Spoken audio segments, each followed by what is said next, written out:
Сәлеметсіздерме? Менің атым доктор Джойм Томас. Мен Ванаграмдағы Аполло ауруханасында аға интервенциялы кардиолог және электрофизиолог болып жұмыс істеймін. Бүгін мен сіздерге жүрек жеткіліксіздігі туралы айтып бергім келеді. Сіздер білетіндей, Үндістан қант диабеті мен гипертониясы бар науқастар саны ең көп елдердің бірі. Осының бәрі жүрек талмасына әкеледі. Ал жүрек талмасы науқасты жүрек жеткіліксіздігіне ұшыратуы мүмкін. Бұл кезде жүректің қан айдау қызметі төмендейді. Бұл жағдайлар кенеттен өлімге және күтпеген ауруханаға жатқызуға себеп болуы мүмкін. Мұны болдырмаудың жолдары бар, және ең жақсы жолы кеуде ауруы мен тыныс алудың қиындауы сияқты қарапайым белгілерге мән беру. Оларды дер кезінде анықтап, қажетті уақытта дәрігерге қаралу.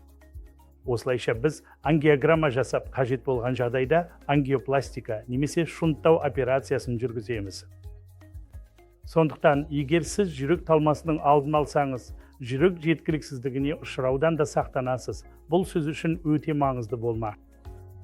Бүгінде бізде жүрек жеткіліксіздігімен ауыратын науқастарға арналған көптеген емдеу тәсілдері бар. Бізде жүрек жеткіліксіздігіне арналған құрылғылар, десинхронизациялаушы кардиостимуляторлар мен лактылар, имплантацияланатын дефибрилляторлар және тағы басқа да құралдар бар.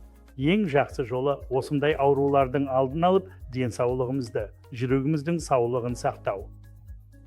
Осы мақсатта біз Аполло Ванаграм клиникасы, Аполло жүрек тексеру бағдарламасын ұсынып, сіздерге жол көрсетеміз.